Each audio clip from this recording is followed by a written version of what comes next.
Right, so today's the big day. Site visit off planning inspectorate. They're coming at 12. So I just thought I'd give it a little spruce up. So I've done some final offerings to the thinking tree, the only native surviving birch in the whole of the canopy.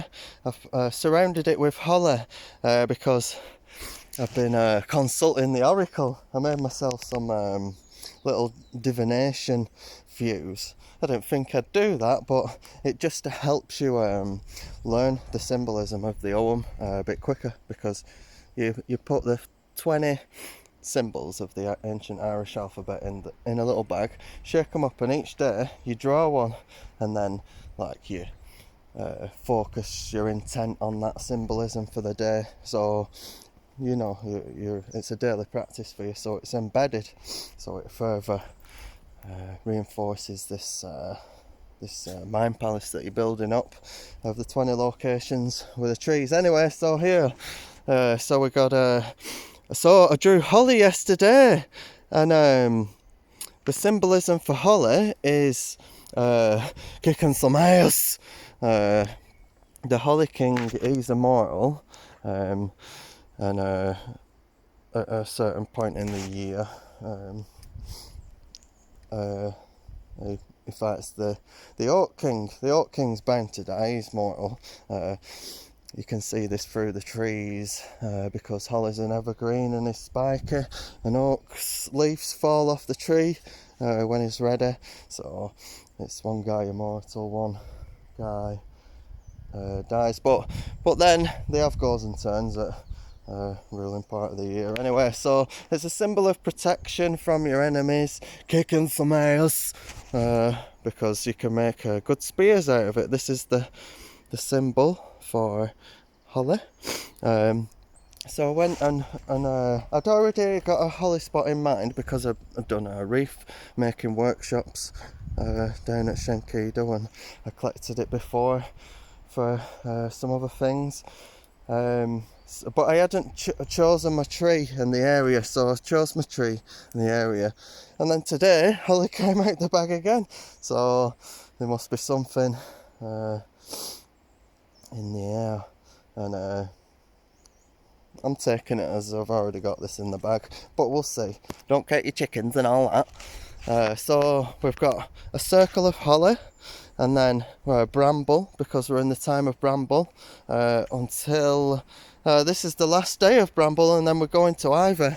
I've chosen my spot for my ivy walk, forage walk, and then so it's all thorny, it turns out. So I just foraged this stuff. It was holly from my holly grove, bramble, because it's that time of year, and thistles. So they're all spiky, so it's quite themed.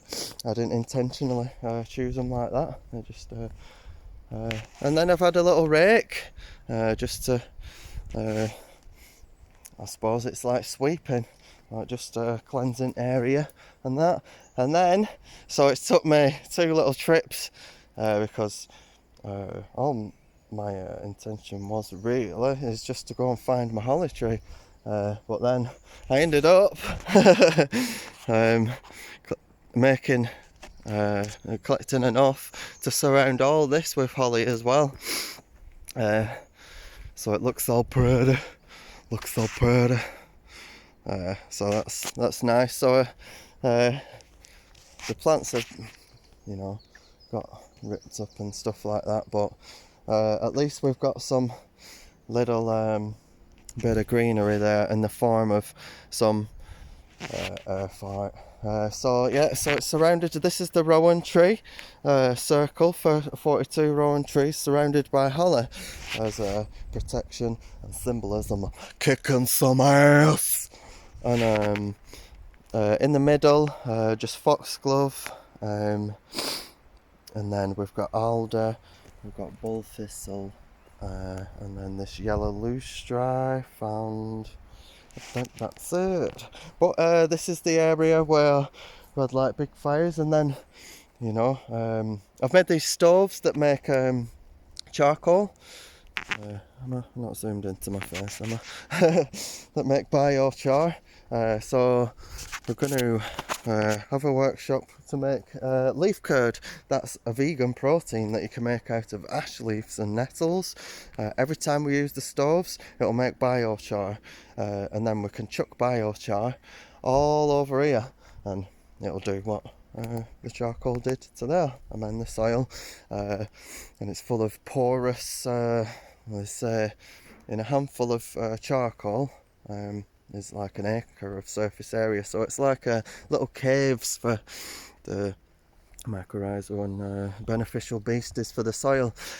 So yeah, I've just give it a rake along the paths, and a bit of exercise, so if anything's in me, because I'm a bit reactive sometimes, then I'll just get that energy out.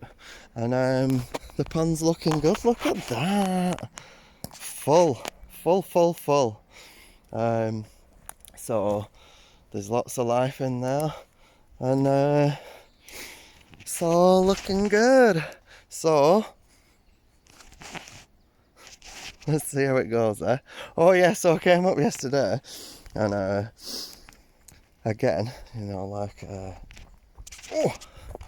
the bins had been emptied out and chucked all over, and then the bin stood back up, so I had a big clean. And yeah, so I think it's perfect timing for the site visit now, because I've got a clearly defined outline. We're just going to maintain the original right of way, and put the Boggarts trail on there. I've already put out a workshop, got lots of ideas, and it turns out there's 5 hubs. Now I were just going to work on like one area, go to the next area, but Fiona helped me with some ideas of how to make them all link together, so that's all sorted. So there's a plan. I've got some linear direction, and it's just a case of getting people up and doing some art. Step. So yeah, don't forget to like and subscribe. Peace.